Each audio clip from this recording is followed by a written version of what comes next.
소돔과 고모라의 심판이 있기 이전에 소돔과 고모라에 대한 부르짖음이 먼저 있었습니다.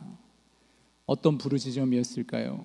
아마도 소돔과 고모라 성에 살면서 죄악으로 인해서 고통받는 자들의 부르짖음이었을 겁니다. 죄악이 충만한 곳에는 언제나 고통의 부르짖음이 있습니다. 그곳에서 폭력과 억압에 고통당하는 자들의 부르짖는 그 소리를 하나님은 들으셨습니다. 우리 하나님 어떻게 하십니까? 오늘 본문 21절 말씀입니다. 내가 이제 내려가서 그 모든 행한 것이 과연 내게 들린 부르짖음과 같은지 그렇지 않은지 내가 보고 알려 하노라. 아멘. 하나님이 직접 내려오셔서 보시고 알려고 하십니다. 여러분, 하나님이 너무 멀리 하늘에 계셔서 안 보이셔서 내려오시는 걸까요? 하나님이 정말 모르셔서 내려오시는 걸까요? 여러분 어떻게 생각하십니까? 하나님 다 보고 계셨을 거예요. 하나님 다 아실 겁니다. 하나님이시잖아요. 모르는 게 말이 안 되잖아요. 그런데 직접 내려오시겠다고 하는 이유는 고통 속에 부르짖는 이들과 함께 하시기 위해서입니다. 출애굽기 말씀에 보면 이스라엘이 애굽의 노예로 살아가면서 고통 가운데 부르짖었습니다. 그 고통의 소리를 하나님께서 들으셨어요. 그리고 어떻게 하십니까? 우리 출애굽기 2장 24절 25절 말씀 함께 읽겠습니다. 하나님이 그들의 고통 소리를 들으시고 하나님의 아브라함과 이삭과 야곱에게 세운 그의 언약을 기억하사 하나님이 이스라엘 자손을 돌보셨고 하나님이 그들을 기억하셨더라. 아멘. 하나님은 이스라엘 백성들의 고통의 소리를 그저 들으시기만 하시는 것이 아니라 직접 오셔서 함께 하시는 겁니다. 그들을 돌보시기 시작하시는 거예요. 성도 여러분, 하나님은 우리의 부르짖음을 들으십니다.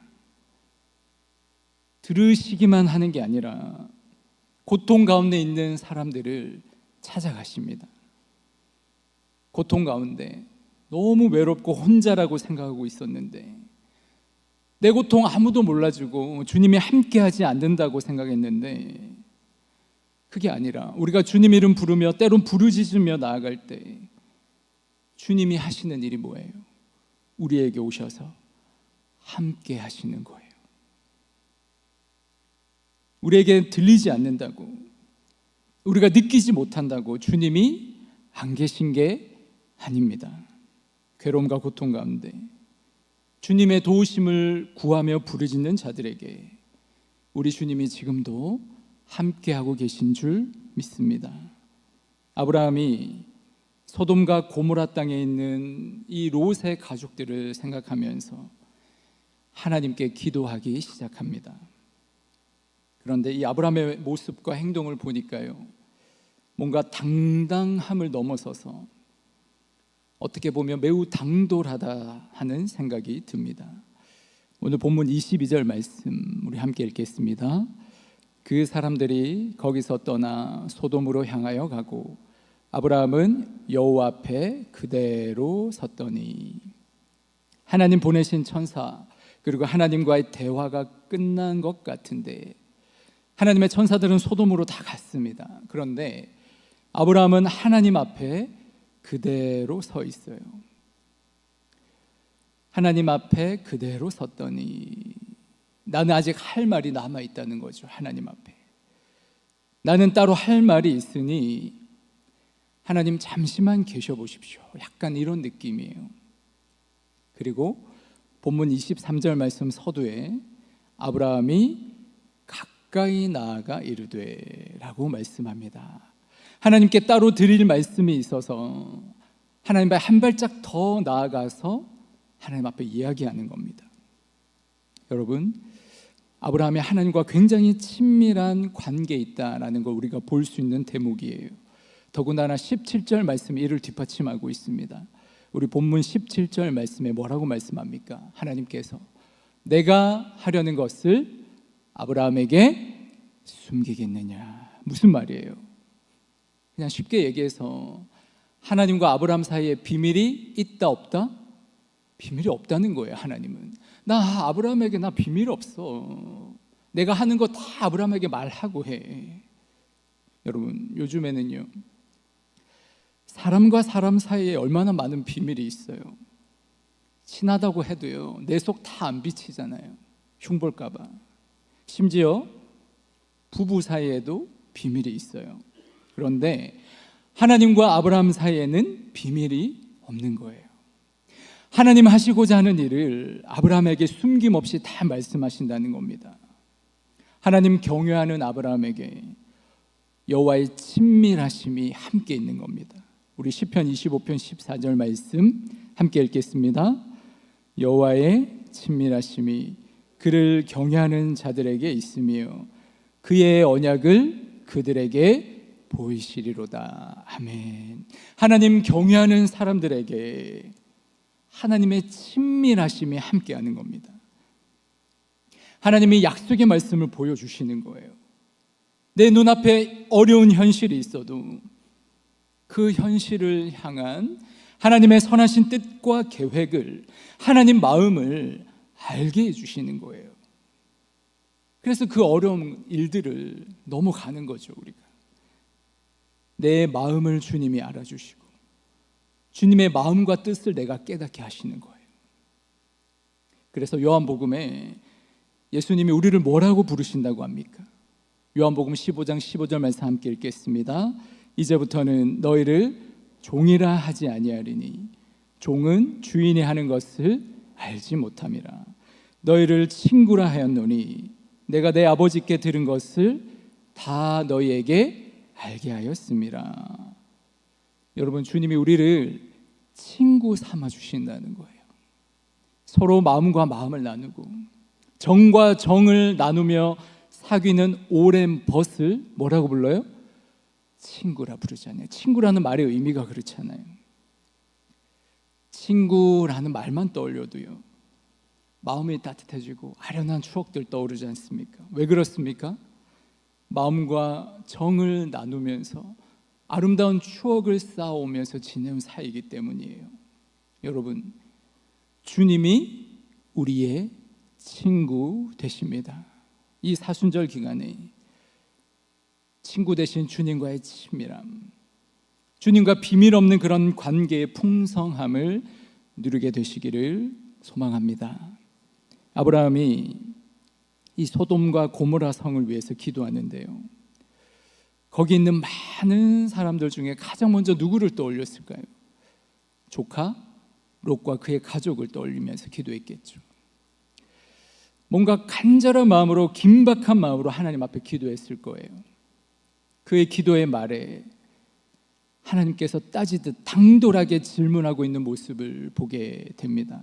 우리 창세기 18장 23절에서 25절까지 말씀을 제가 읽어드리겠습니다. 아브라함이 가까이 나와 이르되 주께서 의인을 악인과 함께 멸하려 하시나이까. 그 성중에 의인 50명이 있을지라도 주께서 그곳을 멸하시고 그 50의인을 위하여 용서하지 아니하시리이까. 주께서 이같이 하사 의인을 악인과 함께 죽이심은 부당하오며 의인을 악인과 같이 하심도 부당하니이다.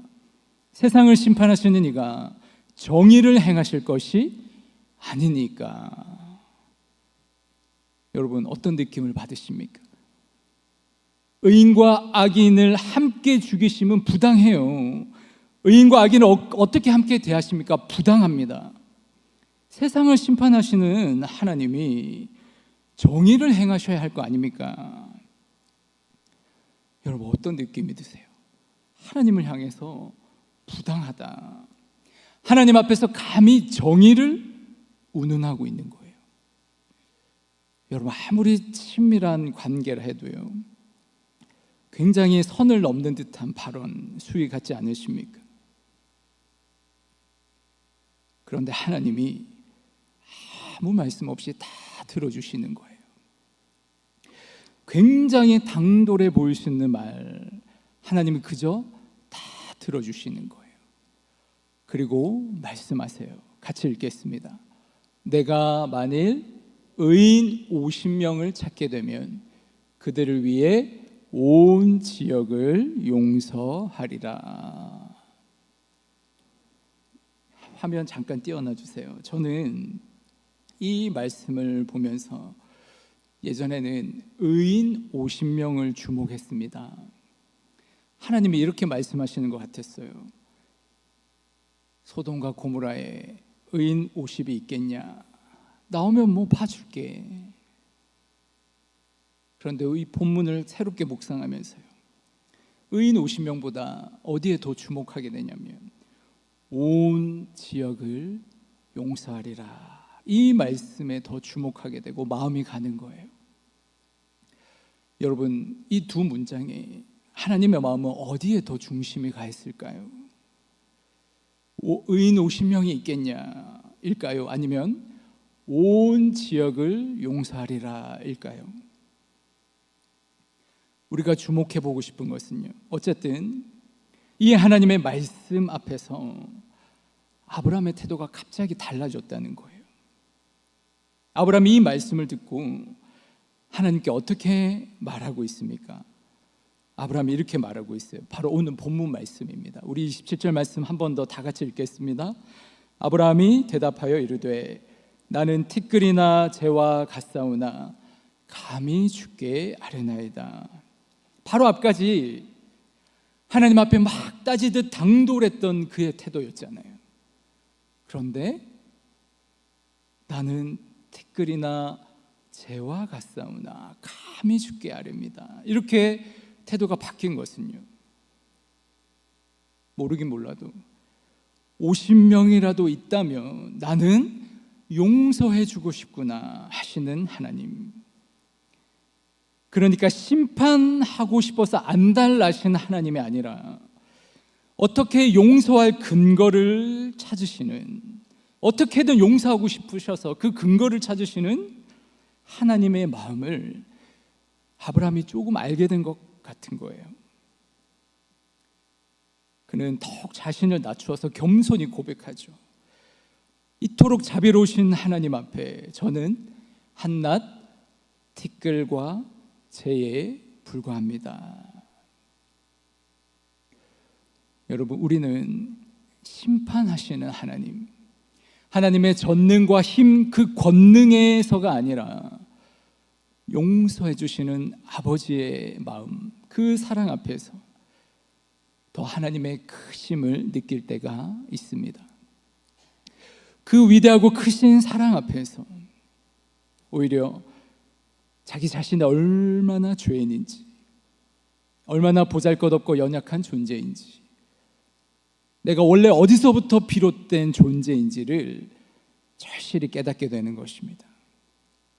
여러분, 때로는 아버지의 모습을 볼 때 뭔가 힘이 있고 강한 모습에서가 아니라요, 아버지의 약함 앞에서 사랑을 느낄 때가 있지 않습니까? 어린 시절에는요, 아버지가 나를 번쩍번쩍 안아 들어올리고 뭐든지 척척 해내시고 다 고치시고 힘이 있고 강한 아버지 모습에서 뭔가 아버지가 자랑스럽고요, 아버지에 대한 동경을 갖게 되었다면, 이제 나이가 점점 많이 들고 철이 들면서는 어때요? 아버지가 점점 힘이 약해지시면서 허리도 굽으시고 걷기조차 힘드신 그 아버지의 모습을 보게 되죠. 자녀를 키워내시느라 평생 일하고 고생하시면서 자기 몸 돌보지 않으신 그 희생 어린 사랑 앞에서 우리는 뭔가 더 깊은 사랑을 느끼며 숙연해질 수밖에 없는 그 사랑의 크기 앞에서 내가 너무 작아지게 되는 그런 경험을 하게 됩니다. 십자가는요, 하나님의 강한 힘과 전능하심이 아니라 하나님의 약하심과 무력함이 드러난 곳이었습니다. 십자가라는 하나님의 무력함에서 이 온 세상을, 이 죄인된 나를 구원하기 원하시는 그 하나님의 위대하고 놀라운 사랑이 가장 극명하게 드러난 것입니다. 우리는 그 위대한 하나님 사랑 앞에 고개를 숙입니다.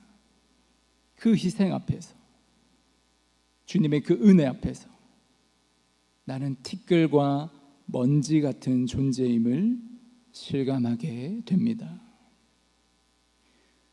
하나님은 오늘 본문 말씀에서 용서할 근거를 계속 찾으시는 거예요. 아브라함은 그 은혜와 사랑 의지하면서 단 10명의 의인만 있더라도 주님 구해주세요, 용서를 겸손하게 구합니다. 그러나 우리는 이 대화의 결말을 잘 알고 있죠. 결국 의인 단 10명이 없어서 소돔과 고모라 성은 멸망당하고 말았습니다. 여러분, 얼마나 비참한 일입니까? 하나님의 용서가 실패한 게 아니라, 아브라함의 중보의 기도가 실패한 것이 아니라, 아브라함처럼 하나님 앞에 나는 티끌과 먼지 같은 미약한 존재입니다, 나는 죄인입니다, 나는 약하고 악한 사람입니다 고백하면서 주님의 긍휼하심을 구하는 사람이 없는 거예요. 인간의 철저한 타락, 인간 스스로 그 죄된 상태에서 벗어날 수 없음을 실감하게 되는 겁니다. 여러분, 그래서, 그렇기 때문에 예수님이 이 땅에 오셔야 했습니다. 여러분, 우리는 원래 흙으로부터 났습니다. 하나님이 그 흙에 하나님의 생명의 기운을 불어넣으셔서 살아있는 생명이 되었다고 하였습니다. 그러니까 하나님의 생명이 없이는 우리는 그저 흙에 지나지 않습니다.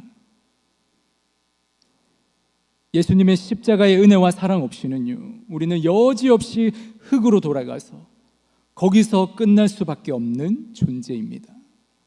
그러나 십자가 지시고 부활하신 우리 주님 때문에 우리는 죄의 용서함을 받고 영원한 생명 가지게 되었고 하나님 나라를 소유한 백성으로 살 수 있게 된 것입니다.